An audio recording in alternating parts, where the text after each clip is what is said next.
আগে রিক্সা ভাড়াটা দাও, তারপর বলতেছি। তোমার কাছে রিক্সা ভাড়াটা নাই? আরে বাবা, মানি ব্যাগ ব্যবহার করো তুমি, রিক্সা ভাড়া আমি কই পামু? দাও। মানে যুগ পাল্টায় গেছে না এখন। আগে তো ছেলেরা ব্যবহার করতো মানি ব্যাগ, মেয়েরা ব্যবহার করতো ভ্যানিটি ব্যাগ। তো কোথাও কোনো বিল দিতে গেলে ছেলেরা মানি ব্যাগ বের করে বিল দিত। তখন মানি ব্যাগই তো ব্যবহার করো তোমরা। বিল আমি কই থেকে দিমু? দাও বিল দাও, ভাড়া দাও। আগে তুমি রিক্সা থেকে নামো। আরে বাবা, ভাড়াটা না দিলে আমার তো নামতে দিব না। দাও ভাড়া দাও আগে। মামা আপনার ভাড়া কত? 50 টাকা। এই না, নামো।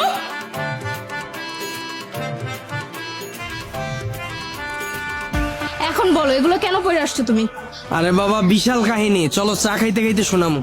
এই, তুমি কি আমাকে একটু শান্তিতে থাকতে দিবা না? তোমার শান্তির ঘরে আবার আগুন দিল কে? ফাইজলামি করবে না। তুমি এগুলো কি পড়ছো? তুমি কি ইদানিং চোখে কম দেখো? চোখের জ্যোতি কমে গেছে? 3 পিস পরছি, দেখো না? আমার না চোখের জ্যোতি ঠিকই আছে। আমি ভালো করেই দেখতেছি তুমি 3 পিস পরে আসছো, কিন্তু আমাকে এইটা বলো তোমাকে 3 পিস পরে আসতে বলছে নাকি? তোমারে যে প্যান্ট শার্ট পরে আসতে বলছে সেই আমারে বলছে 3 পিস পরে আসতে। আমার রাগ উঠাবা না। ও, একদিন আমি 3 পিস পরে আসছি, এইতেই তোমার রাগ উঠে গেছে গা। আর সব সময় যে তুমি প্যান্ট শার্ট পরো তাতে আমার খুব ভালো লাগে, তাই না? তুমি যেগুলো পরছো সেগুলো শুধু মেয়েরাই পরে। কেন? 3 পিসের কোথাও কি লেখা আছে নাকি যে এটা শুধু মেয়েদের জন্য, ছেলেরা পড়তে পারবে না? এই যে রাস্তা দিয়ে আসছো, কয়টা ছেলেকে দেখছো এরকম 3 পিস পরতে? কিন্তু মেয়েরা শার্ট প্যান্টও পরে, মেয়েরা 3 পিসও পরে। আহা, তোমরা তো প্রথমে 3 পিসই পড়তা।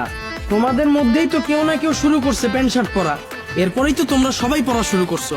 তো ছেলেদের পক্ষ থেকে না হয় আমি শুরু করলাম। আর শুধু আমি না তো, এখন থেকে আমার আত্মীয় স্বজন, ভাই ব্রাদার, বন্ধু বান্ধব যা আছে সবাই এরকম আমার মতো 3 পিস পড়তে। আর শুধু ওরাও না তো, আমার ফ্যামিলির ভাই আছে, আব্বা আছে, সবাই এরকম পড়তে। না না, আব্বার কথা কওয়া যাবে না, আব্বা মুরব্বী মানুষ, আব্বার দিয়ে হলো। দেখো মুন্না, ফাইজলামি করবা না। বাসায় গিয়ে সমস্ত ড্রেস চেঞ্জ করে শার্ট প্যান্ট পরে আসো। মানুষ অদ্ভুত ভাবে তাকায় আসছে। প্লিজ যাও, চেঞ্জ করে আসো। হাসাহাসি করতেছে। হাসুক, তাতে আমাদের কি? এটা আমার এলাকা, আমার মান সম্মান আছে। তোমার সাথে এই অবস্থায় মানুষ আমাকে দেখলে আমাকে নিয়েও হাসাহাসি করবে। যাও, চেঞ্জ করে আসো। ও, আমি একদিন 3 পিস পরছি, এইতেই তোমার এই অবস্থা? এতদিন যে তুমি প্যান্ট শার্ট পরে আসছো, আমার উপর দিয়ে কি গেছে একবার চিন্তা করছো? মানে এই যে তুমি প্যান্ট শার্ট পরা সব সময় আমার সাথে ঘুরো, আমার বন্ধু মহলের প্রায় সময় প্রশ্ন থাকে, তুই কি একটা ছেলের সাথে রিলেশন করস নাকি একটা মেয়ের সাথে? তুমি ছেলে নাকি মেয়ে এটা বুঝার কোনো কায়দা আছে? তোমার আমি যে 1000 বার বুঝাইলাম তুমি তোমার ড্রেস আপটা চেঞ্জ করো, তুমি তো আমার কথা শোনো নাই। তাই বাধ্য হয়ে আমি আমার ড্রেসটা চেঞ্জ করে ফেলি। কারণ অন্তত রাস্তা দিয়ে যদি আমি আর তুমি হাঁটি, সাধারণ মানুষ যেন ধরতে পারে এখানে একটা ছেলে আছে, একটা মেয়ে আছে।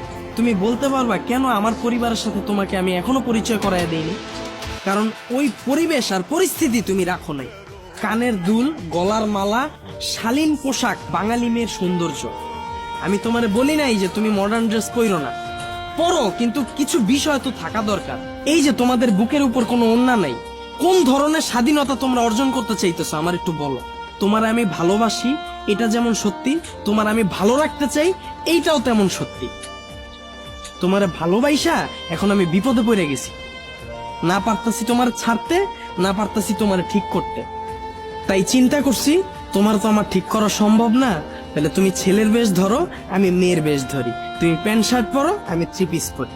যতদিন না পর্যন্ত তুমি তোমার বেশটা চেঞ্জ করে মেয়ের বেশে যাবা, অতদিন পর্যন্ত আমি 3 পিস পরেই ঘুরবো। এখন চলো চা খাবো।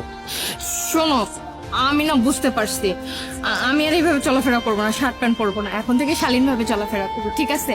আর শোনো না, তুমি না এখন গিয়ে প্লিজ এটা চেঞ্জ করে আসো, আমিও গিয়ে চেঞ্জ করে আসি। যাও প্লিজ।